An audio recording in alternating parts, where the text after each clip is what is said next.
What's up, this is Nak3d Halo with a full Spartan Ops gameplay from Comic-Con this past weekend. I've played through this particular mission myself so I can commentate about my own experience as well as what we're seeing in this gameplay. I also want to tell you about some of the stories that I had hanging out with 343 Industries and just how the party went and the next day at Comic-Con. So this is the highest quality video that I could find of Spartan Ops. Even though the screen isn't fully covered by the gameplay, you can very clearly see everything that this kid is doing. It's a full mission, so you're going to see it from the very start to the very end. And if you want to get particular, I think this is the first episode, is what they call like the first week of Spartan Ops, and it's the final chapter in it. So chapter 5 from, I believe it's week 1, don't quote me on it, but it looks like some of the gameplay that they've been showing off in the cinematics. You see starting here that there are no enemies off the start. It gives you time to acclimate to the environment, get a little bit comfortable with the mechanics, running around, picking your weapons, and this kid is using the storm rifle.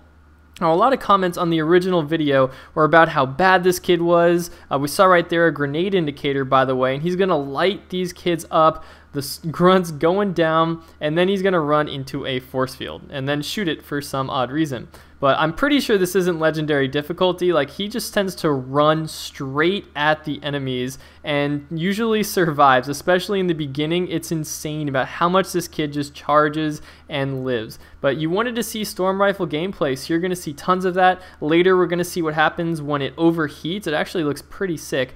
And people are making fun of this kid, you know, but what is he, like 8 or 10 years old? I mean, I have an 8-year-old sister, and I would be super proud of her if she kicked as much butt as this kid does in this gameplay. There's like a woman who is an adult right next to this kid who couldn't even figure out the controls. She was like turning around, looking up in the air, spinning around in circles. So I say kudos to this guy for knowing what he's doing and actually playing the game, and they win, you know, they get through the entire mission together. Here we see jackals for the first time with their shields poking out, just like in previous Halo games. We notice that the graphics are all completely redone on all of the Covenant, and we haven't seen any Prometheans so far. They're going to show up a little bit later in the video. And look at this kid on a meleeing spree. That should be a medal. With this plasma right in front of him, he doesn't even die. So that makes me question, is this just like easy difficulty and it's really easy to not die? Or are they in like an infinite player trait zone where they have infinite health in just the beginning of the mission so that you don't, you know, beat yourself up over dying so early in the game?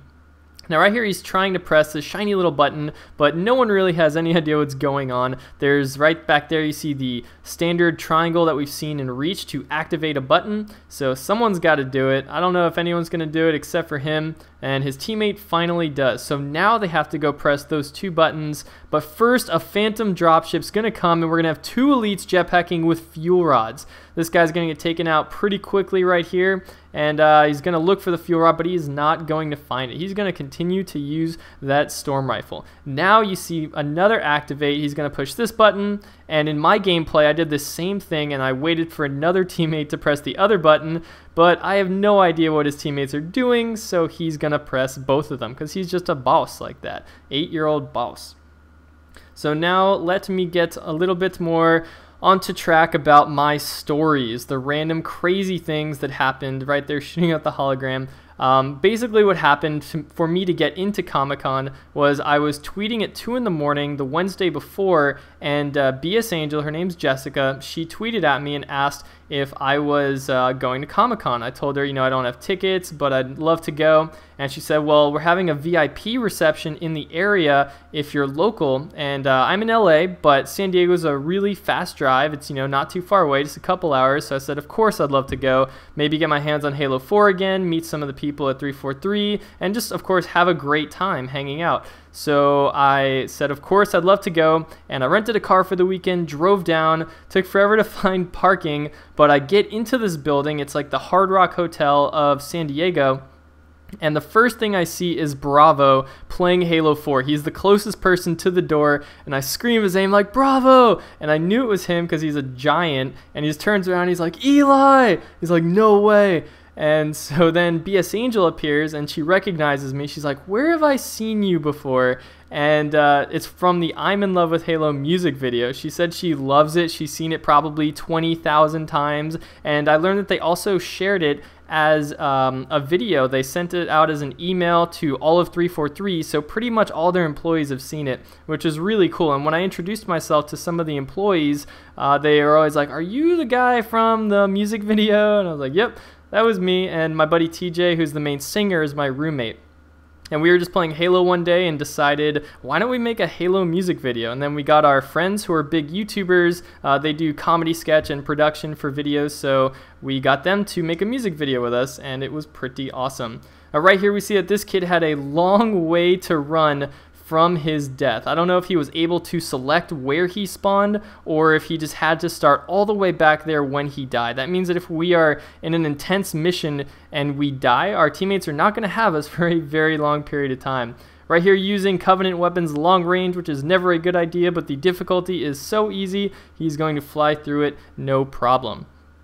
So what happens next? I see Nak3d playing Halo 4, introduce myself, well, not introduce, but say hi to him, see what's up, and then I played my second ever game against him on Halo 4, which was recorded and just put up on Bravo's channel. So I will link you to that video at the end of this video. It's going to be in the top slot. Go check it out. It's pretty hilarious, and Bravo putting that up today helped me reach over 13,000 subscribers, which is pretty huge. I've been meaning to do a channel update about my growth and experiences, but my external hard drive completely crashed on me over the weekend. That's why I wasn't able to get a video up on Friday, and that's why my video was up so late on Monday. I had to recreate my entire end slate and pull the videos using YouTube Downloader for my end slate, and it was just a huge hassle, but IT in my company is looking at it, and we are ordering a new drive, so hopefully I will have that soon and can put up some more Reach gameplay, make some more Road to MLG vids, all that sort of stuff. While I was at the Halo 4 party, right here we see these crawlers. He finally got taken down, just running around trying to challenge all of them at once, right? If you're trying really hard, you want to use cover, try to avoid getting shot by multiple enemies at the same time, and just select the fight just one-on-one, you know, hide around the corner, wait for one to come. That's a much more efficient way than just diving head into a huge pack of enemies. So let's see, while I was at the party, I met Joe Fries, who is ex-coach of two of the top teams in MLG, Final Boss and Status Quo. He's a really cool dude. He played in the 343 versus Halo Gaff HBO videos. If you saw any of those, he's the guy sitting to Bravo's left. And then while I was at the party, I just tried to meet a bunch of people. So I talked to Bonnie Ross, who's the general manager of 343, Kiki Wolfkill, David Ellis, Frank O'Connor, Josh Holmes, Chris, is it Haluk? I don't know how to pronounce his last name. But these are like the executives who run 343. Allison, the senior producer, is more behind the scenes. And what really amazed me was how down to earth and cool just like all these people were. You know, sometimes there's some personalities that you don't get along with, or you just like introduce yourself and then it can be a little awkward, or no one really knows what to talk about. But I feel like everyone who is at this party just loves Halo. You know, everyone who is hired at 343 has a passion for this game. It's a very unique studio in that sense. And so we all speak sort of the same dialect, the same language, and we can just talk to each other for hours. It seems like if they didn't have work to do, they would just want to hang out with the Halo fans the entire time because they're Halo fans themselves. And that's very rare for developers to interact with their fans at the level that 343 does. So I was honored to be invited to this party just because BS Angel saw me tweeting, and second, to actually get to talk to and interact with some of these people who are literally like the mothers and fathers of the Halo universe. So I was just really excited to be at the party. On the way out, got some Halo swag, which I might make a video about or take some pictures and upload them to my Facebook. While I was there, I also got to talk to some other YouTube personalities, Gold Glove and Jericho, if you guys know them from Call of Duty. I know they're sort of pseudo enemies, but in reality, we're all friends in the competitive scene. So after that, it was late at night. Bravo, Nak3d, and Joe and I just grabbed gelato and then went back. I dropped Nak3d off at his apartment, and then I stayed at Joe's place at San Diego State University with Bravo because I wasn't sure if I was going to stay the next day to go to Comic-Con on Saturday or if I was going to go back to LA. We see right here the Promethean Knights taking him out with the light rifle, and while I played on Legendary, the light rifle actually killed me in one hit. So it was very beastly. It reminded me of the Jackal snipers from Halo 2, but not as quick. When you see them, they don't just immediately snipe you. You know, you have some room to take cover. And I heard that if you were over the Promethean's body when he dropped the light rifle, you're actually able to use it in the this is the E3 build. You're able to use it even though they tried to make it disappear so you couldn't, but they said, you know, it's totally fine. It works. It's just not optimized for public exposure. See right there, the storm rifle getting overheated again, and then getting assaulted by a group of Prometheans. And that's what it seems to be, very much a pack mentality. When these guys come at you, they don't just fight you one-on-one. They try to bring all of their friends along, and they do not mind charging straight at you. Unlike the Covenant in previous Halo games, historically, they've been more of a sit back and wait kind of group.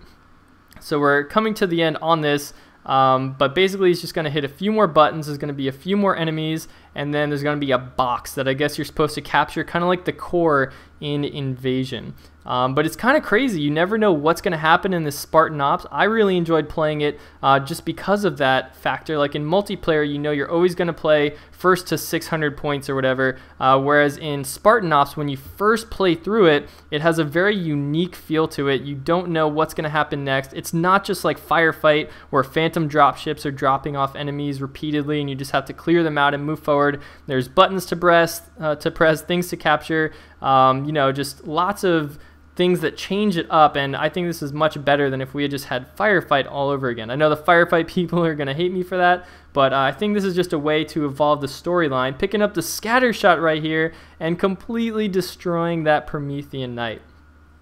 So yeah, basically I got to go to the end of the last panel on Saturday, and then I got to hang out with the 343 team at the Microsoft booth. There was a Steve Downs and Jen Taylor signing. So if you don't know them, they're the voices of Master Chief. There was a huge line to get that poster signed, and I actually got a poster signed by them, a Halo 4 poster. Jen wrote, "I will not allow you to leave this planet," and Steve wrote, "Wake me when you need me." Two of the coolest quotes that I think they could have written.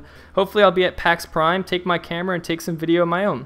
So that was a full Spartan Ops gameplay. This is Naked Eli. Check out Bravo's video of me playing Halo 4 at the party. Thank you so much for watching.